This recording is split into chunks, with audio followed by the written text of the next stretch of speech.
Здравствуйте, уважаемые телезрители! В студии Арифа Кабба мы вновь собрали для вас самые важные события и тенденции вокруг Абхазии. Все, что актуально на данный момент, что касается нас прямо или косвенно, или влияет на имидж республики. Итак, начнем. 30 лет назад, 22 октября 1992 года, грузинские войска подожгли здание Государственного архива Абхазии. Было уничтожено и предано огню 176 343 дела в 673 фондах, 160 тысяч из них было уничтожено. Основная часть документов находилась в центральном корпусе здания, он сгорел полностью. Уничтоженные документы относятся к большому отрезку времени, к периоду с 1810 по 1980 год. Известно, что от общего числа архивных материалов сохранилось лишь 10%. То, что сожжение Абхазского института и архива было планомерным и злоумышленным действием, на сегодня мало кто сомневается. Вот как вспоминал об этом один из очевидцев события, историк Ермолай Аджинджал. Это даже вандализмом назвать нельзя, ведь древние вандалы не понимали, что делают. Часа в 3 солдаты подъехали к этим учреждениям, вошли, стреляли по книгам из автоматов. Там у нас такие книги были прекрасные, редкие. Прошлись по этажам, соляркой везде полили и подожгли. Управляющий архивом был грузин. Он тоже пришел, кричал: что вы делаете, не сжигайте. Это же не только абхазский, это и грузинский архив. Сотрудники института, музея и просто соседи бросились тушить пламя, почти погасили, но тут опять солдаты на какой-то бронированной машине подъехали, привезли еще солярки, начали палить по людям, всех разогнали. И сидели они там до 2 часов ночи, пока не сгорело все до последней бумажки. Потом еще проверили, не осталось ли чего целого, говорит он в своем воспоминании. Другой известный ученый и политический деятель Юрий Воронов писал по этому поводу так. 22 октября 1992 года, примерно к 6 часам вечера, со слов охранника Центрального государственного архива Какаскерия и директора этого же архива Скорозия, неизвестные им лица, вооруженные автоматом, подожгли главное здание Центрального государственного архива Абхазии. Прибывшие на помощь соседи и пожарники были разогнаны под угрозой расстрела на месте, и им не была дана возможность принять меры по тушению пожара. В результате я лично видел, что архив полностью выгорел изнутри, тыльная сторона здания и крыша также обвалились. Все неопубликованные материалы Центрального архива потеряны безвозвратно. В интервью агентству «Спутник», комментируя эту тему, историк-профессор Станислав Лакоба отметил, что погрому подверглись не только государственный архив, но и многие частные. Цитата: «После освобождения Гагры практически никто не был обойден в кавычках вниманием грузинских гвардейцев. Они забирали документы из частных архивов, в частности, забрали архивы Лили Акаба, весь мой личный архив. Некоторые материалы они оставили в дендропарке, где находился Шеварднадзе.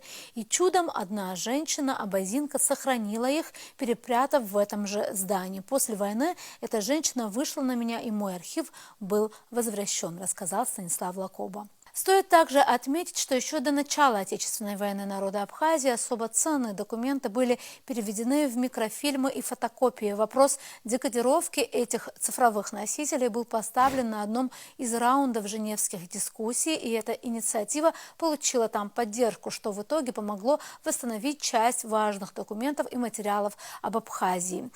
По словам заместителя начальника Госархива Дмитрия Эника, на сегодня восстановлено до 35 тысяч материалов. Этот процесс идет, и он займет не менее 10 лет. Благодаря женевским дискуссиям мы смогли отправить в Прагу для подготовки 2 специалистов, которые работают над восстановлением архивов, рассказал Эник. Работа по восстановлению хотя бы частичному Государственного архива Абхазии – дело кропотливое и сложное, однако какие-то шаги в этом направлении все же ведутся и должны вестись. Известно, что, например, что в самой Грузии существует масса важных документов и материалов, получение которых могло бы сказаться существенным образом на пополнении наших архивных фондов. В этой связи также будет уместно напомнить, что другие важные для нашего государства материалы имеются на территории третьих стран, чего только стоит архив Нестора Лакоба, который, как стало недавно известно, находится в институте Гувера при Стэнфордском университете в Калифорнии. И в социальных сетях даже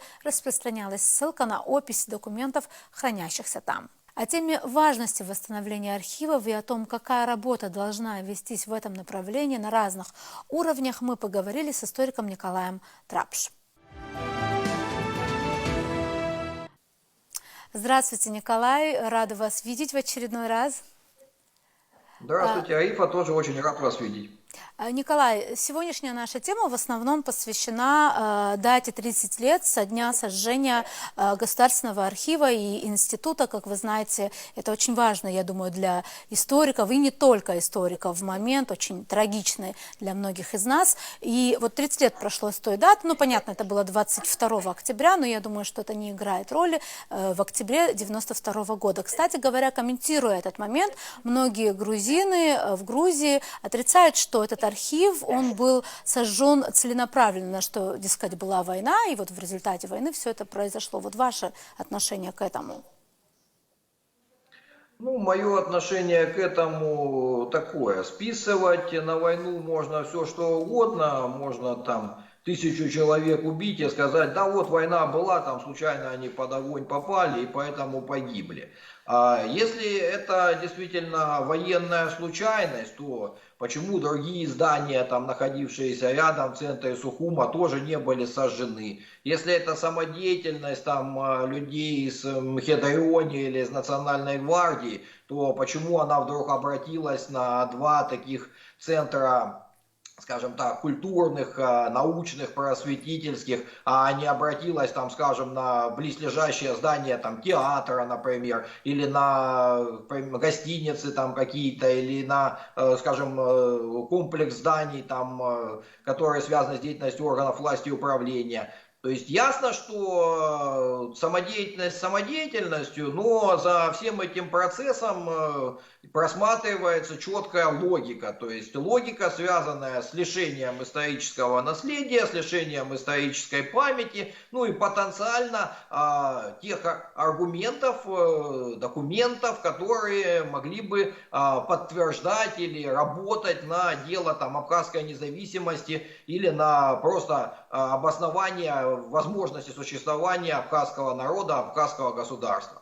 И много очень свидетельств очевидцев, они как бы отражены и в материалах расследований, которые осуществлялись после освобождения Сухума, и в мемуарах, которые уже имеются, где ясно следует, что грузинские солдаты, которые участвовали в этом процессе, они прекрасно отдавали отчет в том, что они делают. Более того, они не давали документы ни выносить, ни архив тушить. То есть, ну, если это случайность, ну, а что? Ну, потушили бы люди, как бы, какие проблемы? Но это делалось целенаправленно, то есть, чтобы оно однозначно, обязательно сгорело. И совершенно очевидно, что архив может быть в меньшей степени, а институт в большей степени, они давно вызывали такую ненависть именно как центр формирования абхазского национального самосознания, как опора абхазского национального движения, и поэтому, если уж с самим движением справиться не могли, ну, справлялись с документами, с книгами, со зданиями. То есть я абсолютно уверен, что это целенаправленная акция. Ну, мы же понимаем особенности современной и пропаганды, и вообще информационной политики. То есть сейчас можно отрицать все, что угодно, говорить все, что угодно. Главное, чтобы противоположную сторону никто не услышал. И тогда будет все чудесно получаться, и будет одна точка зрения, что все это было тихо, мирно и спокойно, и случайно, самое главное. Николай, вот как вам кажется, я думаю, что для историков, ученых этот вопрос не стоит, вопрос о том, почему нужно что-то делать и пытаться собрать архив, по крайней мере, то, что возможно, да, собрать как архив государства Абхазского, Республики Абхазия. Но если бы вы объясняли это обывателям, там, например, молодому поколению, что бы вы сказали на этот счет? Ну, великий советский писатель Константин Симонов сказал, что архивы – это душа и память народа. Понятно, что он немножко, как свойственно людям искусства, преувеличил, поскольку архивные документы – это достаточно сухой материал, но они позволяют сформировать относительно беспристрастное представление о том, что имело место. Не случайно как бы к архивам обращаются вот сейчас и 100 лет спустя, и 150, подтверждая, скажем, имущественные права. То же самое происходит и в плане формирования политической, гражданской истории. То есть опора на архивный документ позволяет говорить, что мы в большой степени приблизились к реальному, к истинному пониманию событий. И здесь вот яркая, четкая, последовательная картина, которая имела место в прошлом и которая реконструируется по архивным документам, это жизненная необходимость для любого народа, который хочет иметь свою историю, хочет иметь свою идентичность, хочет обосновать свое право на существование. И поэтому все, кто это может делать, собирают архивные документы, и проблема как раз нашего постсоветского пространства в том, что у нас многие документы были утрачены в ходе войн, революции, многие документы долгое время хранились, да и сейчас хранятся на закрытом режиме и не всем доступны. Но в данном случае, в случае с нашим маленьким народом, как бы наличие документов, подтверждающих самые разные аспекты его деятельности в 20 веке, это большое подспорье не только для историков. Это фактически возможность для нас обосновать свое существование, обосновать свое право занимать нашу землю, обосновать свое право на наличие нашего прошлого, только нашего. И в данном случае, как бы, чем больше мы имеем архивных документов, тем полнее картина. Тем лучше мы представляем самые разные аспекты и социально-экономического, и политического, и культурного развития Абхазии. Поскольку система, которая складывалась архивного дела в советский период, она как раз и подразумевала отбор и сохранение тех документов, которые в комплексе характеризуют развитие общества. И фактически мы имели в документальных источниках комплексную картину нашей жизни в 20 веке. И именно поэтому эту картинку целенаправленно уничтожали, чтобы заменить другой картинкой, в которой как бы не было ни абхазской идентичности, не было ни абхазского языка, ни культуры, ничего не было, а было ровно то, что это часть Грузии, как бы часть ее культурного, и в том числе и управленческого, экономического и другого пространства. Николай, вот теперь немного другой вопрос. Если касаться вот темы вообще попыток восстановления архива, да, вот какие вы тут видите пути, может быть, это работа в третьих странах, в каких странах, то есть что тут можно делать, как собирать это все по крупицам, вот как историк, что бы вы могли сказать? Ну, здесь несколько моментов есть, и на которые нужно обратить внимание.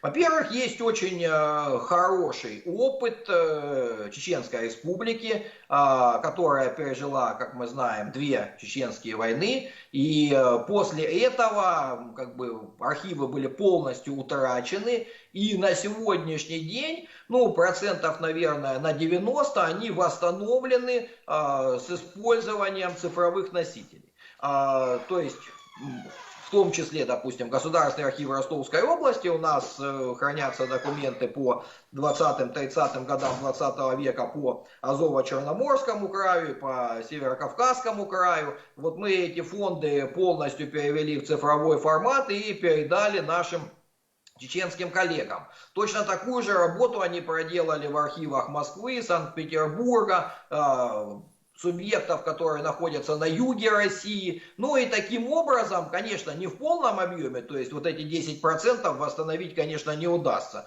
Но в значительной степени архивный фонд был восстановлен. Здесь нужно учитывать такую деталь.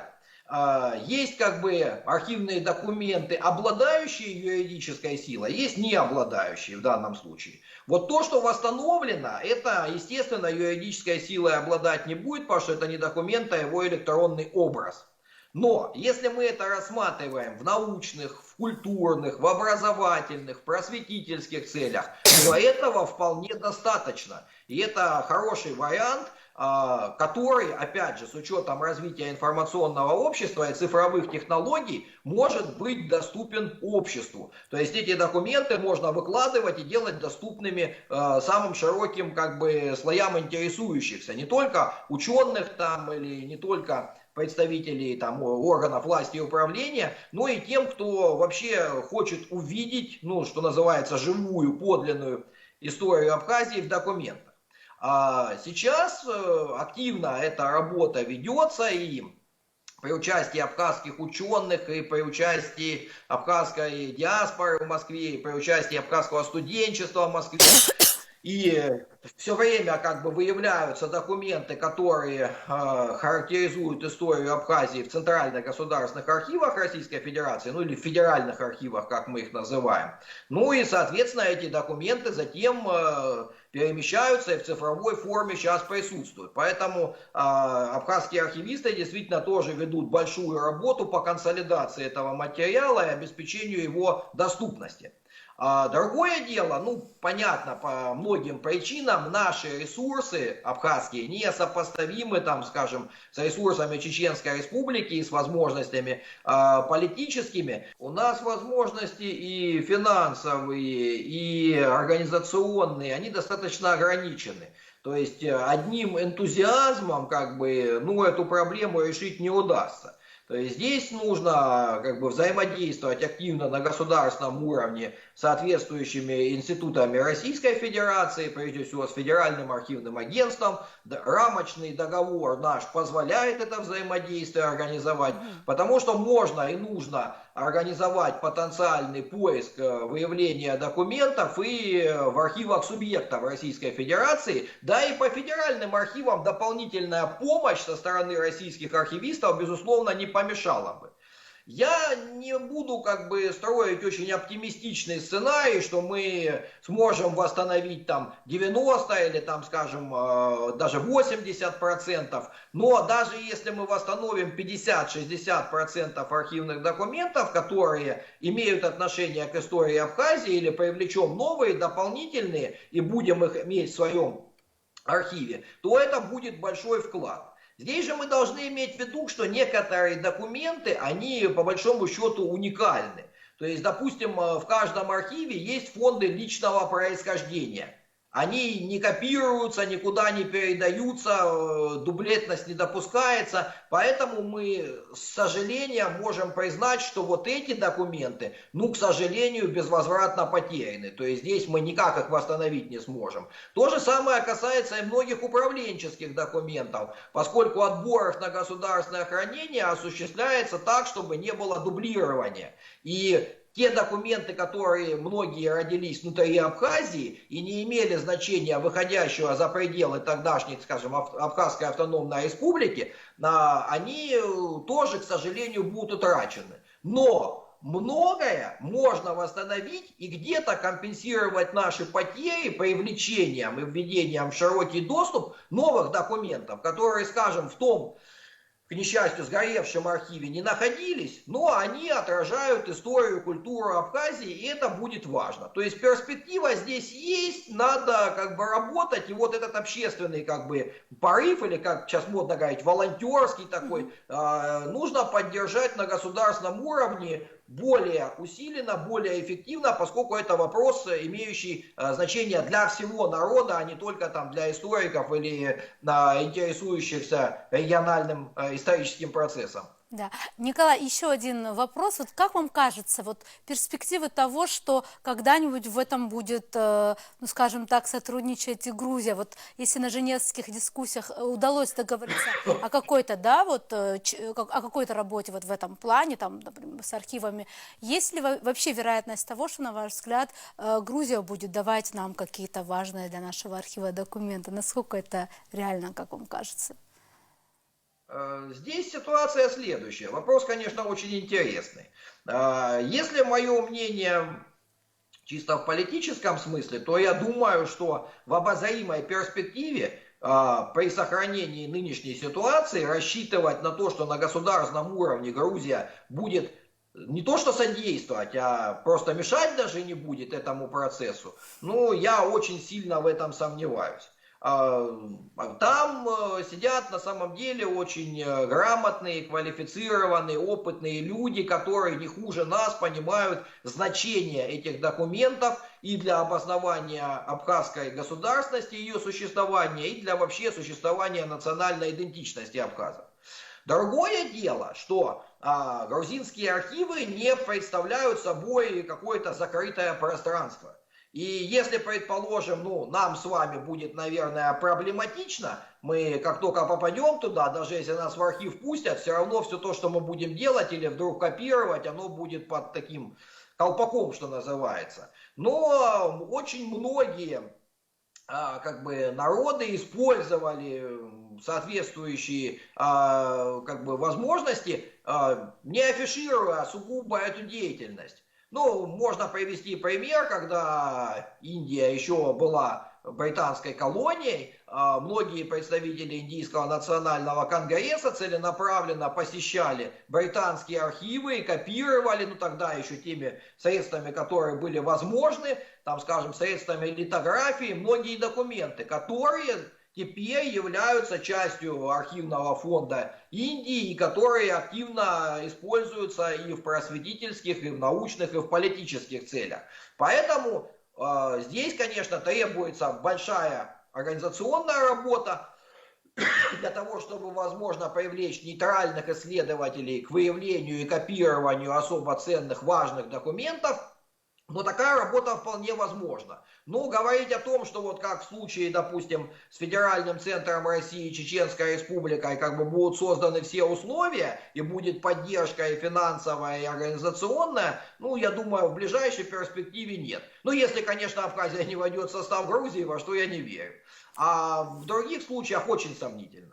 Между прочим, в этой связи, раз уже мы говорим об архивах, не могу обойти стороной тот факт, что недавно была в открытый доступ один из пользователей социальных сетей Facebook, так, Дмитрий Акуца, который просто, как я поняла, интересуется историей, он нашел опись документов Нестора Лакоба, то есть прям опись, где перечислены, какие конкретно документы хранятся в институте Гувера в Стэнфорде. И, как вы знаете, сейчас ведется работа по открытию, опять-таки, созданию музея Лакоба вот в центре Сухума, в доме, в котором они жили. Как вам кажется, вот тут есть какие-то шансы на получение копий уже у американцев?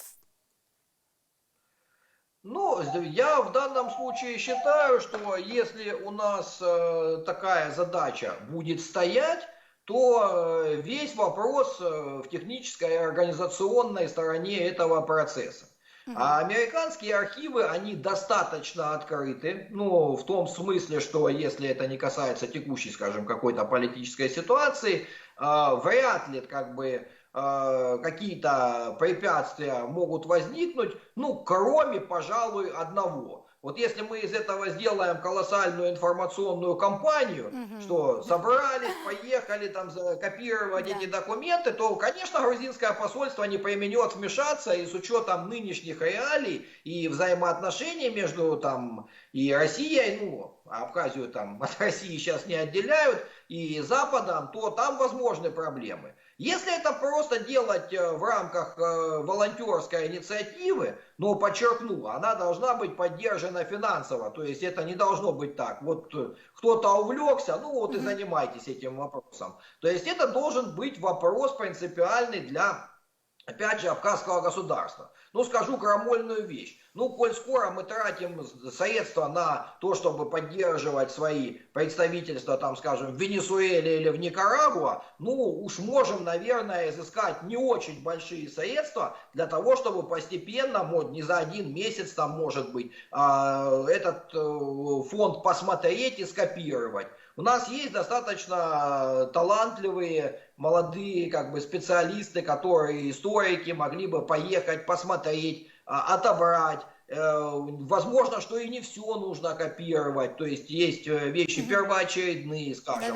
Но главное эту работу не делать пиар-акцией какой-то, а делать ее как бы частью, пусть рутинного, пусть медленного, но процесса восстановления такой исторической памяти, что ли, абхазского народа. И обязательно нужна государственная поддержка, то есть на частной инициативе такие проекты не реализуются. Да, совершенно верно. Я согласна и понимаю, что вы имеете в виду, потому что как только это превратится в очень показательная пиар-акция, и об этом где-то будет объявлено, я думаю, что очень много будет усилий приложено к тому, чтобы, да, это все не состоялось. Это понятно. Николай, огромное вам спасибо, что нашли время ответить на наши вопросы.